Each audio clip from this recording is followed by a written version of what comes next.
Nuestra leyenda urbana de esta semana se mete de lleno al escenario de la década de los 50, cuando los niños eran peinados con limón, cuando la gente se vestía con gran elegancia, cuando las mujeres usaban sombrero y además velo en la cara, cuando se usaban guantes, cuando se escuchaba la Sonora Santanera, cuando se escuchaba Celia Cruz, cuando se bailaba al ritmo de mambo, cuando la gente iba de traje de abrigo, las mujeres a los cines. Los 50s, recreamos en nuestra leyenda urbana este escenario. Mi nombre es Alberto Barranco Chavarría y esto es Leyenda Urbana.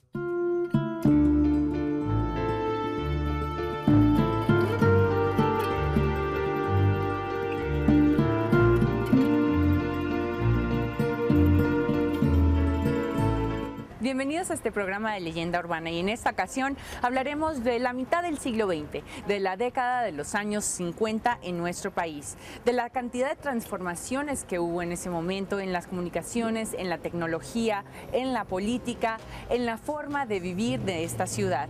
No olvide escribirnos a leyendaurbana@proyecto40.com.mx o de entrar a nuestra página web www.proyecto40.com.mx. Escríbanos a Facebook y comenzamos.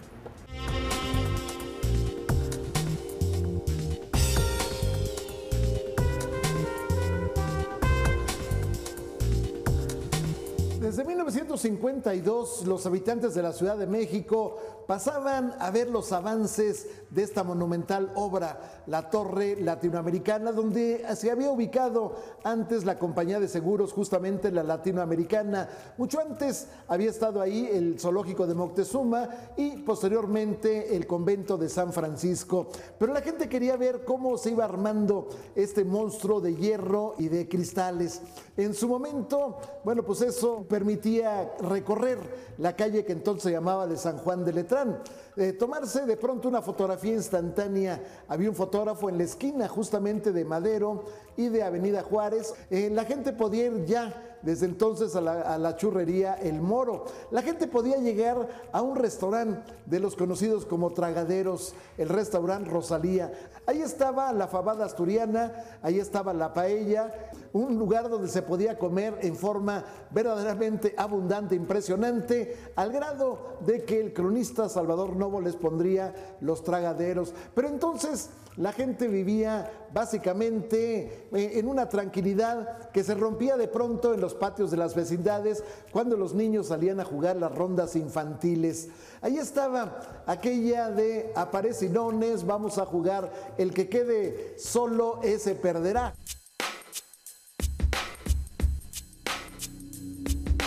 Seguimos hablando de los años 50, de la década de los 50 en México, y para hablar de ello tenemos una invitada muy especial, la primerísima actriz Evangelina Elizondo. Muchísimas gracias por estar con nosotros aquí en Leyenda Urbana. ¿Cómo era como mujer vivir en la década de los 50 en México y como actriz? Bueno, en primero, muchas gracias por invitarme. Mira, vivir en esa época era totalmente diferente a lo que es ahora. Vivir en esa época, los pretendientes tenían que pedir permiso a los padres, a papá y a mamá, para visitarte. Te llevaban flores, bueno, eso sigue siendo todavía, pero te llevaban música, gallos, y por supuesto no podías tú salir sola con ellos. Había siempre un chaperón, o la hermana, o la prima, o lo que sea. Yo vivía y tuve la dicha de vivir en Paseo de la Reforma 153, que era la casa que mi papá construyó para nosotros. Y la verdad es que yo me iba a pie a mi colegio, que era el Helen Hertley Hall. Lo que más todavía queda de mi época son esas bancas antiquísimas que están en los pasillos de Paseo de la Reforma, unas bancas de piedra, donde la gente todavía se sienta ahí. Era otro México. El Ángel de la Independencia no tenía escalones, estaba al ras del suelo. Y yo me subía muchas veces al Ángel para ver la ciudad. Nos daba permiso, sí. El señor que estaba ahí, nos salíamos de la escuela, nos atravesábamos y subíamos al Ángel a ver la ciudad. Era muy hermosa.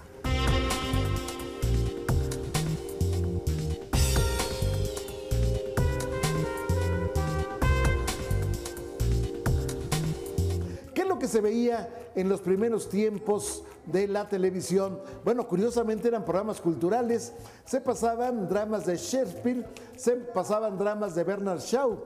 Posteriormente, bueno, pues llegarían programas que se volverían signos, íconos de toda la década. Los domingos era día de fiesta en la televisión. De pronto, bueno, pues habría que ver en la tarde los dos programas épicos de los perros héroes. Estamos hablando de Lassie, un perro de la raza Collie que vivía en una granja. Estamos hablando de Rin Tin Tin, el perro de un fuerte del ejército de los Estados Unidos. Ahí estaba el teniente Rip Master, ahí estaba el sargento O'Hara y ahí estaba el cabo Rusty, que era en realidad el dueño de ese perro que era capaz de las mejores hazañas. Y de pronto llegaba también el teatro fantástico. Se anunciaba con una maquinita a través de la cual se iba corriendo el tren, el Chocolate Express iba entrando pues a los hogares y en ese momento se veía a Enrique Alonso, alias Cachirulo, que presentaba un cuento clásico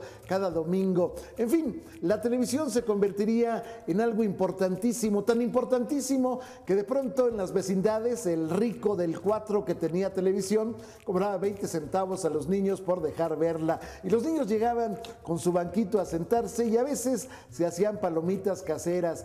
Lo cierto es que la televisión se volvería personaje imprescindible de la década de los 50.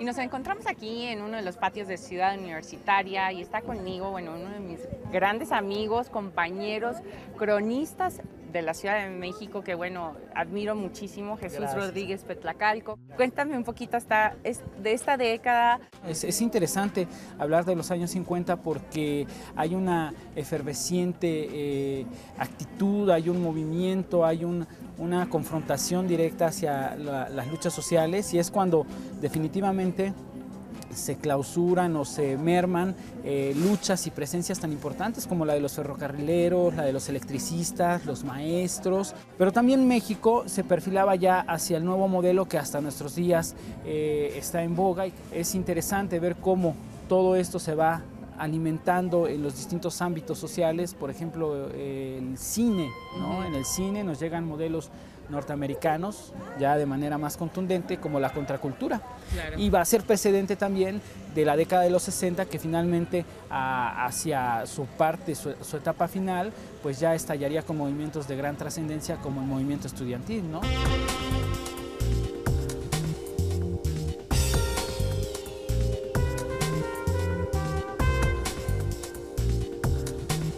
28 de julio de 1957, un terremoto marcaría la vida de la Ciudad de México durante toda la década. De pronto, en la madrugada, el horror de la gente que caminaba en el Paseo de la Reforma y de pronto se encuentra el ángel tambaleante y el ángel caído.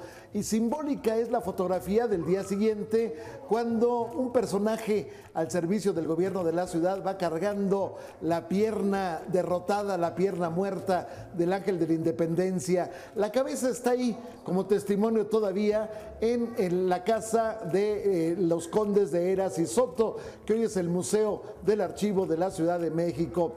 Daños en la Ciudad de México, estamos hablando de la caída de un edificio, propiedad del mimo Mario Moreno Cantinflas, el edificio Rioma. Estamos hablando sobre todo del susto, sobre todo de la caída del emblema de la Ciudad de México. Despertó un domingo la metrópoli bajo el signo de la angustia y de la catástrofe. Cruentos derrumbes. Se desplomó hasta el ángel de la independencia.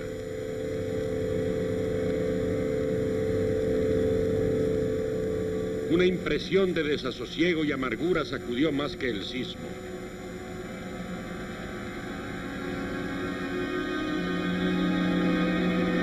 Rápidamente, con su característico espíritu de sobrevivencia, México rebasó aquella amarga celada de la naturaleza. En 1952, otro acontecimiento había cimbrado a la Ciudad de México. 1 de septiembre, sexto informe de gobierno del presidente Miguel Alemán. La transmisión en vivo, en directo, a través de la televisión de blanco y negro. La antena está situada en el edificio El Moro de la Lotería Nacional, el edificio emblemático de esta institución que todavía se encuentra ahí intacto prácticamente. Bueno, desde ahí se hace la transmisión del informe del presidente Miguel Alemán. Quien no lo vio en su momento pudo hacerlo en la Casa Nieto. La Casa Nieto, Regalos Nieto, estaba en la esquina de Avenida Juárez y el eje central Lázaro Cárdenas. En ese lugar se aglomeraba la multitud para ver aquel aparatito del que salían imágenes verdaderamente impresionante.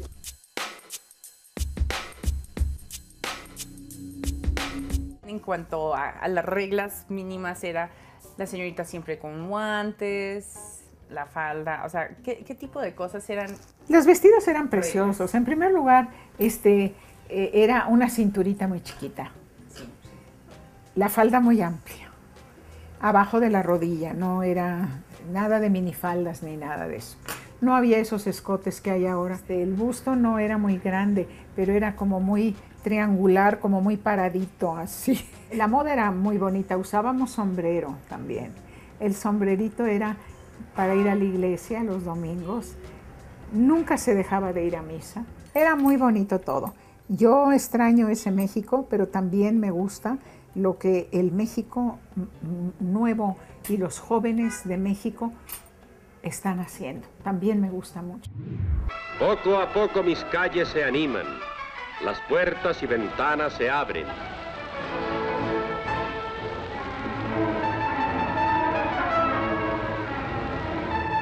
La actividad en mis calles es casi frenética. Alguna vez me han dicho que estoy demasiado alto sobre el nivel del mar, pero yo en realidad solo he visto que la altura me coloca en la región más transparente del aire, donde respiro mejor, donde tengo más luz, donde siento un impulso irrefrenable a la acción, a la actividad, a la sonrisa.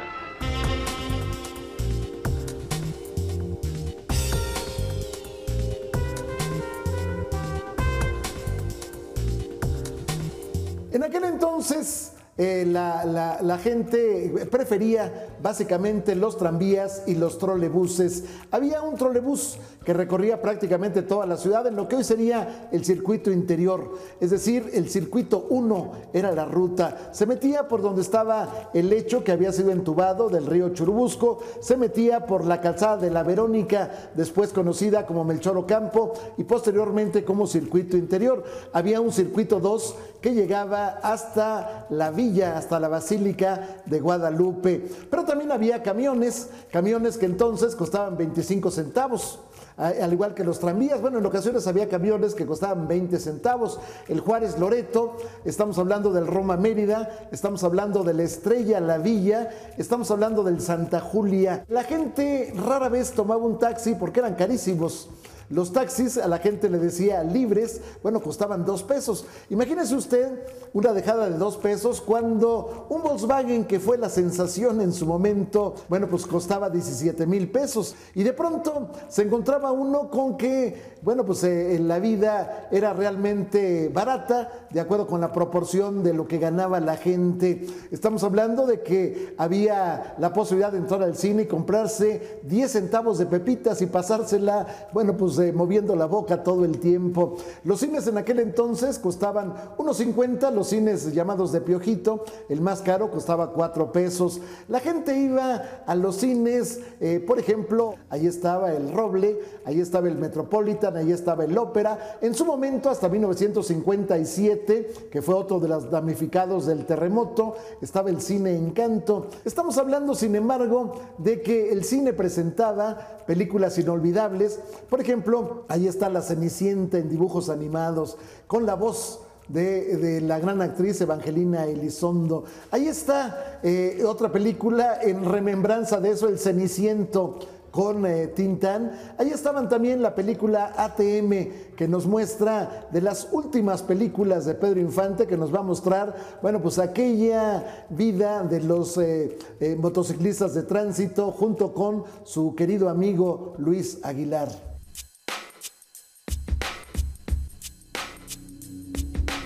Y seguimos aquí en la década de los 50, hablando de los 50 en Leyenda Urbana, con Evangelina Elizondo. Es un honor tenerla con nosotros y que nos está comentando, nos está contando de estas anécdotas que existen en su vida y en la historia de México. Muchas gracias. Gracias a ti. ¿Cómo fue ese primer momento de decir, bueno, quiero ser actriz? ¿Y cómo les digo a mis papás? ¿Y cómo hago para entrar al mundo? No. En primer lugar, de lo que te estoy hablando ni pensaba yo ser actriz. Un día llegó un hermano mío, que ya en paz descanse, José Carlos Elizondo, y me dijo, hay un concurso en XCW, ¿por qué no vas a concursar para la voz del personaje de la Cenicienta? Me llevó al concurso y había muchas chicas en XCW, preciosas todas, y cantando y todo, pero yo vi que cuando pasé y hice mis primeras escalas, pasé a un cuartito donde estaban los americanos y un pianista, y la la la la la la la la, ahí cantar la la la la la, y volví yo a cantar, y el americano agarró un plumón rojo y puso en mi papel very good, muy bien, y yo lo vi. Me dio mucho gusto. Claro. Pero con una vanidad espantosa y horrible, salí y le dije a mi hermano, tengo el concurso en la bolsa. Pasaron meses y meses, me olvidé. Pasaron 9 meses. Y un día me hablan y me dicen, tiene usted que presentarse en los estudios Churubusco. Y me pasaron a un lugar a donde tenía yo unos biombos. Yo no había visto nada de esto, el micrófono. Y empezó a pasar un loop y me dicen, tú vas a repetir lo que dice el loop. Nunca se me olvidó lo que tenía yo que decir. Yo tenía que decir, hola Jack, ¿cómo estás, Gus Gus? Aprende a querer a los gatos. Entonces salgo, la niña que estaba en este otro lado grabando, salió con su mamá y salió llorando, y otra niña por allá también, y se acerca un americano y me da un beso en la frente y me dice, me lo dijo en inglés, dice, definitivamente tú eres Cinderella. Sí. Definitively you are Cinderella, me dijo.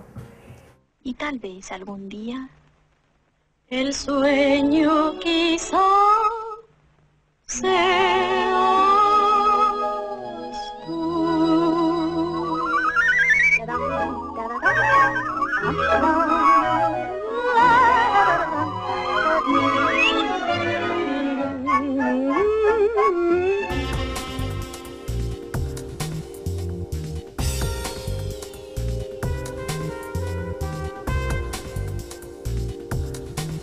Seguramente Mati Huitrón, en su recorrido en que, bueno, pues le fue dando forma a la ciudad de 1953, se encontró con muchos piropos. Alguno decía, por ejemplo, si estaba vestida de negro, ¿quién se ha muerto en Manila? Que los mangos están de luto. Y de pronto había otro que decía a una persona que iba vestida de verde, a una mujer, de pronto le decían, si así está de verde, ¿cómo estará de madura? Y de pronto, más picaresco, alguien decía, señorita, yo quisiera darme de alta en su cuerpo, ¿qué tengo que hacer? Bueno, ese tipo de piropos a veces aludían a los zapatitos, a veces se quitaba la chamarra y se ponía a los pies de la princesa. Una vez que se tenía ya alguna cita, alguna vez que se tenía ya la posibilidad de ligarse, como se decía entonces, a la muchachita, bueno, pues entonces habría que llevarle al Kikos. Había varias sucursales de Kikos en la Ciudad de México. Uno estaba en la confluencia de Reforma y Bucareli, donde alguna vez estuvo el Cabaret Waikiki. Otro estaba en Avenida Hidalgo y otro estaba en Miguel Schultz, esquina con Alfonso Herrera, en la colonia San Rafael. ¿Qué se hacía en el Kikos? Bueno, básicamente escuchar la sinfonola, las canciones de entonces, todavía los tríos todavía Los Panchos, todavía en aquel entonces, bueno, pues la voz de Celia Cruz, todavía La Santanera y desde luego, bueno, pues el mambo, pero la gente iba a escuchar canciones románticas tomándose una leche malteada, si acaso un pedazo de pastel. En aquel entonces también, bueno, pues la gente acostumbraba los domingos ir a Chapultepec, a veces había que ir caminando por la calzada de la Verónica hasta llegar al bosque de Chapultepec.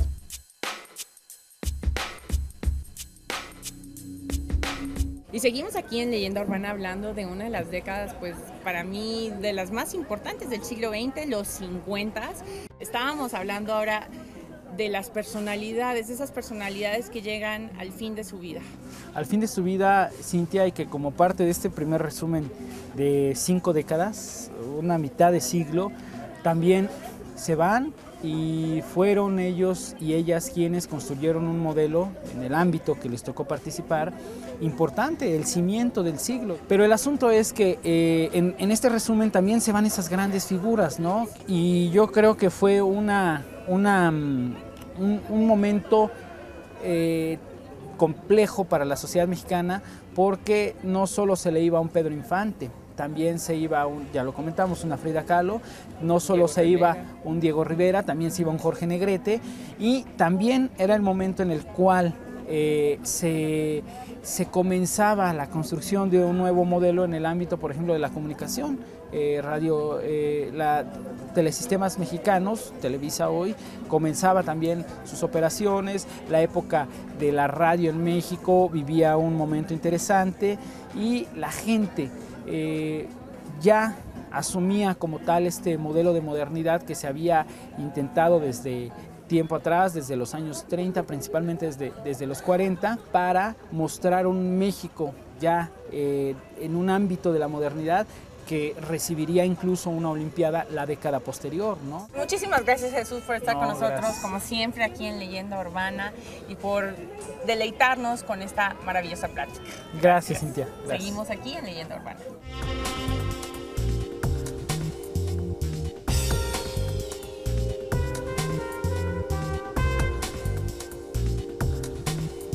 Los 50, la familia iba a la Feria del Hogar en el Auditorio Nacional. Los niños le pedían a los Reyes Magos patines de fierro, de ruedas escandalosísimas, sobre todo cuando se usaban en cemento y que se apretaban con una llave. Los papás a los niños que se gastaban los zapatos les compraban Tempac, algo así como para que los niños de la escuela le dijeran nunca te verán descalzo. Y de pronto también, bueno, pues la gente podía en su momento, si tenía posibilidades, ir a los centros nocturnos. Había 3 trascendentes en aquel entonces: el Ciros, que estaba en Paseo de la Reforma, donde alguna vez había actuado como crooner el gran Pedro Infante. Estaba también el Capri de Juárez y Valderas, cerca, bueno, parte del conglomerado de lo que era el Hotel Regis. Y también, bueno, pues en la parte profunda de Insurgentes estaba La Fuente. La Fuente, usted recordará, fue donde se da esa tragedia terrible, cuando el padre de Ana Berta Lepe asesina al que era su novio de Ana Berta Lepe, Rodolfo de Anda. Tragedias que simbraban, tragedias que en aquel entonces, bueno, se contaban profusamente en los diarios. Una suscripción a un periódico costaba 8 pesos al año, pero la gente quiere vivir en otro escenario. La gente usa solapas anchas, la gente usa pantalones abombados, la gente en su mayoría usa corbata y las familias de clase media tienen automóvil de 8 cilindros inmenso, ya el Packard, ya el Pontiac, ya el De Soto, en fin, una gran cantidad de automóviles en las calles de la ciudad.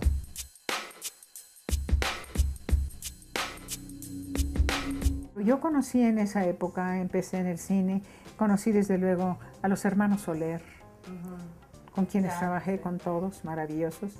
A López Tarso, a Pedro Infante. Pedro Infante trabajé con él en Centroamérica. Arturo de Córdoba, Resortes, con quien hice muchísimas películas. Grandes actores, grandes amigos, compañeros, increíbles maestros para mí, que me enseñaron tantas cosas por hacer para el cine.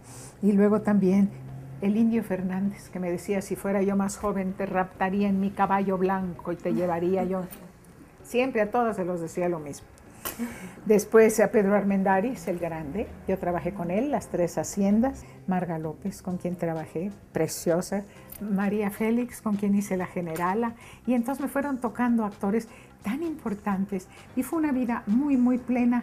Yo tengo que agradecer, no tengo con qué agradecerle a Dios la vida que me dio, realmente. Pues muchísimas gracias, Evangelina, por estar con nosotros aquí en Leyenda Urbana y compartir, que seguramente tendremos que hacer un programa especialmente dedicado a ti y todo ese trabajo. Muchísimas gracias. Gracias a ti y gracias a todo el público que nos ha permitido estar con ustedes en sus casas, y que Dios los bendiga a todos.